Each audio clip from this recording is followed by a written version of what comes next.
Hello everyone and welcome to John 422 WWE Battleground 2013 Predictions.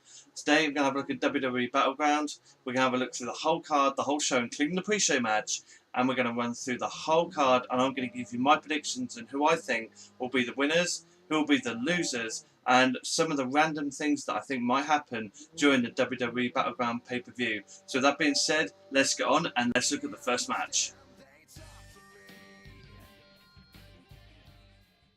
So our first match is the pre-show match, and it pits Dolph Ziggler versus Mr. Money in the Bank, Damien Sandow.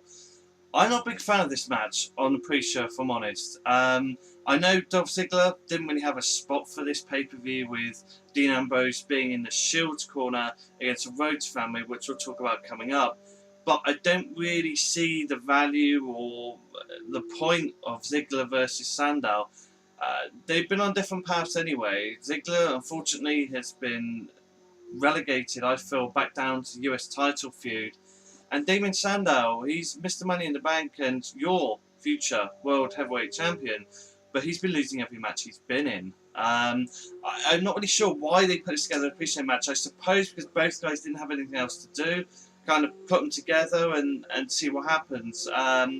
Like I said, it's a shame it's a pre-show match. It's a shame that both these talents are actually in a pre-show match, because I don't feel that they should be. And, you know, I suppose it's better than the Usos, for example, who should have gone against the Shield, Rollins and Reigns. However, that got chopped and changed around. So, for me, winner of this match, because he's been losing all the time anyway, Damien Sandow. Damien Sandow to beat Dolph Ziggler.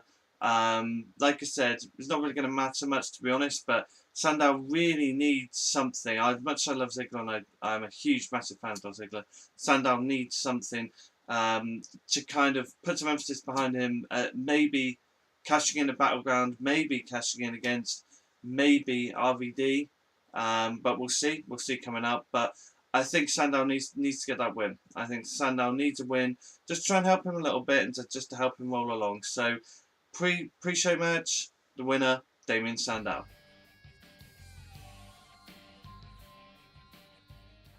And here we have a match for the Divas Championship, pitting the WWE Divas Champion AJ Lee versus the #1 contender and challenger Brie Bella.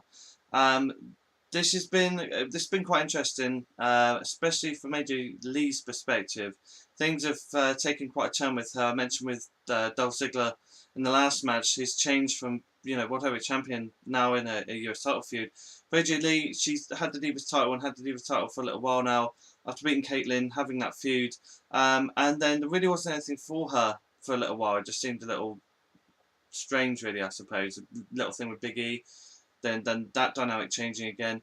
But then AJ coming out, I think it was 26th of August, around that time, on Monday Night Raw, with the promo about the Total Divas reality show, about them being expendable, talentless women. That was a fantastic promo, and something that really, I think, was really, really good. I don't think it's been capitalised as much. It just should have been since then. Yeah, sure, it's brought other divas into the mix. They've had 8-man tags, they've had all these different things going on. But I think you could have developed the AJ character a little bit more, make it a bit more antagonistic, make it more about AJ rather than about this bunch of divas against the Total Divas, per se, and having that dynamic there. However, in this match, I think you might see a bit of a surprise. My gut feeling is that actually we're going to see a new WWE Divas Champion in Brie Bella. I know they've been taping some Total Divas things at the moment, and just thinking about that, thinking actually maybe with the Total Divas reality show being filmed, that Brie winning the Divas title would be a good thing for that show.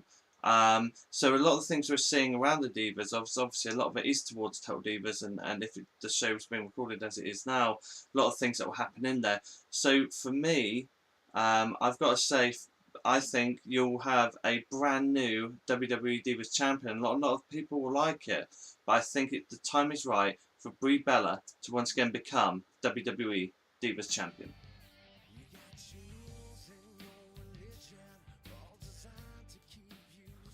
WWE Intercontinental Championship. The challenger, R-Truth, takes on the WWE Intercontinental Champion. He's a Paul Heyman guy, Curtis Axel. Now, in this match, of course, R-Truth beat Curtis Axel thanks to the music of CM Punk. R-Truth hits his finish, Axel gets beaten 1, 2, 3. This now leads to R-Truth versus Axel at WWE Battleground this weekend. This match literally thrown together on Raw on Monday. It could have been anyone. It was R-Truth. They chose, quite frankly, really could have been anyone in this spot. You could have had Kofi Kingston in there again. I mean, literally pick any of the mid-card and throw them into this match. Do I think this is a bit of a throwaway match? Absolutely. Do I think we'll have anything of note happen here? Absolutely not. I'm not a huge fan of Curtis Axel as a Paul Heyman guy. I've said this time and again. He's not the right fit. He's not the right mould. Ryback's going to come in and take that Paul Heyman guy's spot and really run with it. I feel Ryback is really going to push forward, but I'll talk about Ryback coming up here. But to be honest, I don't see the value in a Curtis Axel. He hasn't done much for the Intercontinental Championship. At least we've got an Intercontinental title defence this time, because I can't remember the last time he defended that title. And so for me, at least the title is actually on the pay-per-view, which is a positive. So I don't think it's negative completely. So the title's on there, which is a good thing. But do I see R-Truth winning this? Absolutely not. It'll stay with Curtis Axel for the moment until I believe later on down the line that actually Ryback will turn on Curtis Axel and become IC champion. But be that as it may, right at this moment and right now at WWE Battleground, still your WWE Champion after the match, it will be Curtis Axel. And next up, it is the WWE World Heavyweight Championship. It's the champion, Alberto Del Rio, facing the challenger, Rob Van Dam. Now, after the last pay-per-view, where Rob Van Dam won the match but didn't win the title, they decided to have a return match here at WWE Battleground. Now, RVD, since he's come back into WWE from TNA, has been brilliant. I will give him that. He has been absolutely fantastic. The RVD that I was watching in TNA and the RVD that I'm seeing now in WWE, completely different people. It shows you what a difference a crowd makes and what a huge difference a WWE atmosphere and the WWE machine makes to a wrestler, to a personality, and to a person. You know, RVD with the X Division title and RVD wrestling ADR, they're just worlds apart, absolute worlds apart. So I applaud Rob Van Dam for the impact he's made, no pun intended, coming back into WWE and facing ADR and having some quite exciting matches, especially one sticks on my mind with Randy Orton. It was over a month ago now. It was just as Orton was changing his character, and they had a fantastic match. I think it was at Milwaukee. I think it was something actually where Damian Nelson of the Pro Wrestling Report, where he was present, or in Chicago, I think. They had a fantastic match. ADR, on the other hand, I couldn't care less. I couldn't, and that's the God's honest truth. ADR really hasn't got anything going. He's World Heavyweight Champion, but frankly, I'm bored by him. He's stale. There's nothing going on, and that World Heavyweight Championship around his waist means absolutely zilch. It means nothing, and I don't know why they keep going with it. It's just not good. It's not entertaining. I don't like it. It's horrible. Just change the title over. Give it to somebody else. Do you know what? I'd be very, very happy, and I said this earlier on, that actually RVD wins the match against ADR. He's new champion. Have Sandow come down and have him beat RVD. Have him beat RVD and have Sandow become your new champion. At least it gives the title some emphasis, gives it some meaning. Sandow would have cashed in, and now you can go forward with what I think would be some entertaining matches between Sandow and Rob Van Dam. I think that would be the way to go forward, because you'd have a brand new World Heavyweight Champion. He'd be a heel, and he'd just beaten, if he beats RVD, who beats ADR, it just freshens everything up. It gives it some purpose. At the moment, that World Heavyweight title just has no purpose whatsoever. There's nothing to it, and I like I said, I just don't think anyone cares about it. So for me, I'm hoping that the end result is Rob Van Dam in the hardcore match against Alberto Del Rio, his own type of match, beats Del Rio and becomes World Heavyweight Champion. Sandow then comes down, defeats RVD, and becomes World Heavyweight Champion himself. So, bit of a convoluted story there, but at the end, the winner of the match, Rob Van Dam, but the real winner of the World Heavyweight Championship after it's all said and done at WWE Battleground will be Damian Sandow.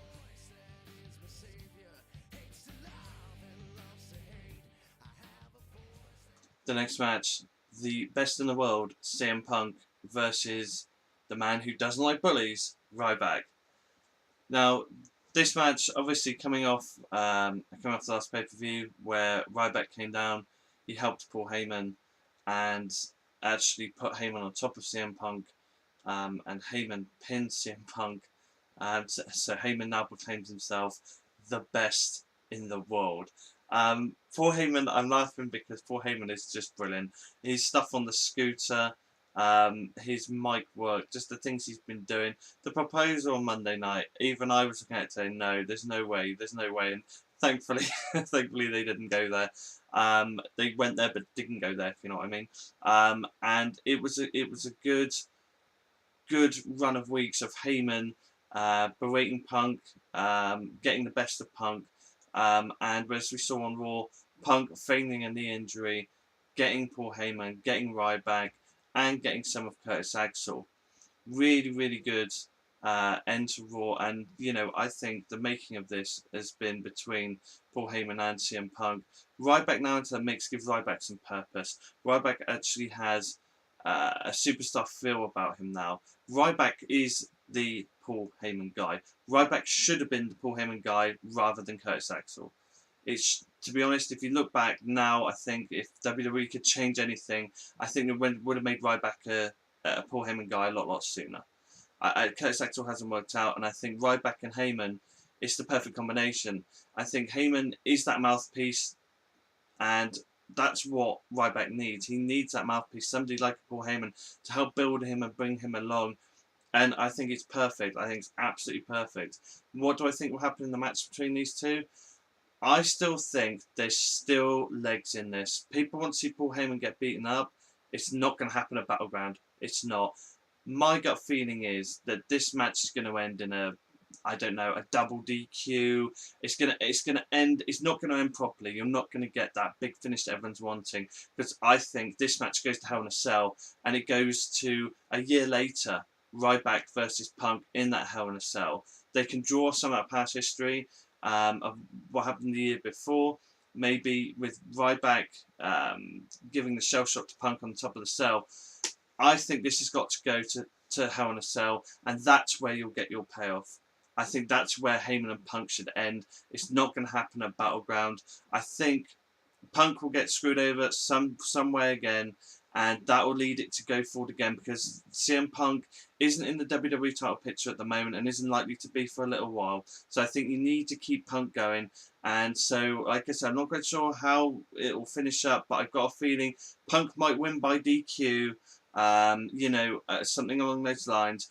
But it won't be a definitive victory, and it won't be the closure that CM Punk wants on this.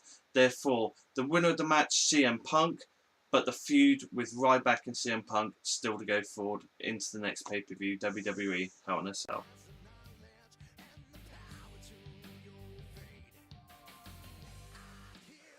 And up next, I would call this a co-main event. The Rhodes family versus The Shield. The Rhodes family comprised of Goldust, Dustin Rhodes, and his brother Cody Rhodes against Seth Rollins and Roman Reigns of The Shield. As we've seen over the past few weeks, and actually over the past few months, Cody Rhodes lost his job in a match against Randy Orton where Triple H fired Cody Rhodes. Then on from that, Goldust comes in. Goldust is told, if you can beat Randy Orton, you'll get Cody's job back. Goldust loses to Randy Orton. Then following on from that, Dusty Rhodes is invited into the ring. He gets knocked out by the Big Show thanks to Stephanie McMahon. All this has come about due to the McMahons, Triple H not being happy with the Rhodes family. Thing is this, I think Dustin and Cody going up against The Shield will be a brilliant match at WWE Battleground. I really do. I think it'll be a fantastic match. I think they have the crowd really into it. However, there's something that's unnerving me a little bit about this match, and I like strange finishes. I like things that happen. I have a gut feeling that Cody Rhodes is going to turn on his own family. That he's going to turn on Goldust and Dusty, and Cody's going to do what's best for Cody. And what's best for Cody is best for business. And I just have a feeling that Cody Rhodes isn't going to stand side by side with his brother at the end of that match.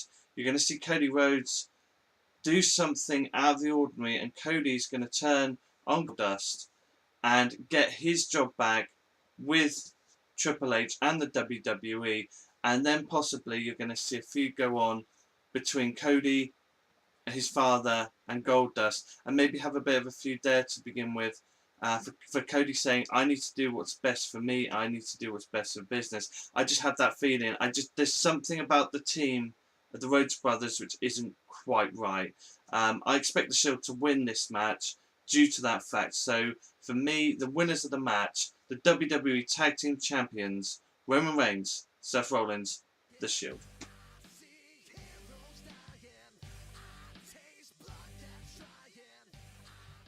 Well, our WWE Championship match, it's vacant. The title is in abeyance. The WWE title is on the line. We have no champions, so it's Daniel Bryan versus Randy Orton to determine who will be the new WWE champion. As you can see, I've got the No shirt on. I am a Daniel Bryan fan, but I've also got a haircut like Randy Orton. So whose side am I on? Well, here's the thing. I think the feud between Bryan and Orton has been really, really good. I've actually, for one, have really enjoyed it. I enjoyed the formulative start of Triple H and Stephanie with her "You're Just a B+", Triple H with his best of business, and I think that start of it has been really, really good. Do I feel it's dragged a little recently due to the same type of match on Raw? Absolutely, but that's a bit of a side note. That's nothing against Bryan and Orton, because Orton is getting back to that evil, vicious, horrible, nasty person and character, that guy you just want to hate, and the guy that's going to go to any extreme to get the job done. That's the type of Randy Orton you want to see on WWE television. That is, for me, the best version of Randy Orton. He did it in 2007. I remember an Extreme Rules match against Rob Van Dam when he started using the punk kick and he started taking people out. That's the type of Randy Orton that WWE fans love to hate. People love to hate the baddest of the bad, and Randy Orton at the moment, he's coming across that way. So Randy Orton has really, really stepped up a level, in my view, over those past few weeks to get that change, taking out the Miz, just adding that viciousness back into his character has been really, really key. And in turn, Daniel Bryan, wow. What can you say about Daniel Bryan? He has been absolutely on fire. The crowd are reacting in a way that, you know, I haven't seen a WWE crowd reacting in years. I mean, it is just brilliant. Everyone doing the yes, yes, yes, or no, no, no. Everyone's reacting to him, and the fans are behind him. People are behind him. I think it's fantastic. But Daniel Bryan has been screwed twice now for the WWE Championship. Once at SummerSlam, and once again last month. Here's the thing: to face Triple H, Daniel Bryan needs to win at Battleground. A lot of people don't think he will, but I believe that he does. Daniel Bryan needs to win at Battleground, because then, if he doesn't, his credibility is gone. And although wrestling is a controlled situation with a premeditated outcome, thank you, Damon Nelson, perception is everything. And if Bryan loses again, or is screwed again, I don't know whether the fans will be as behind him as they have been leading up to this, because it should just take more steam out of the situation. I think you need this to culminate with Bryan winning this match by hook or by crook, and then going into Hell in a Cell against Randy Orton. They can have the Hell in a Cell match to settle things and finish things effectively.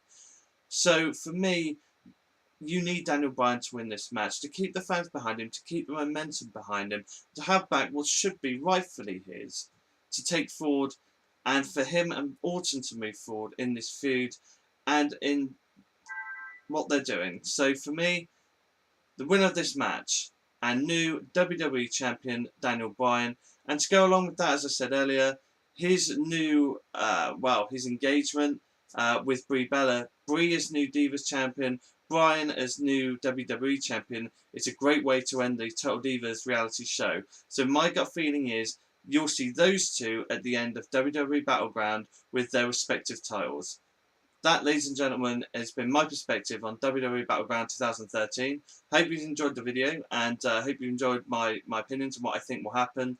You can always contact me on Twitter at John, that's JON 422002.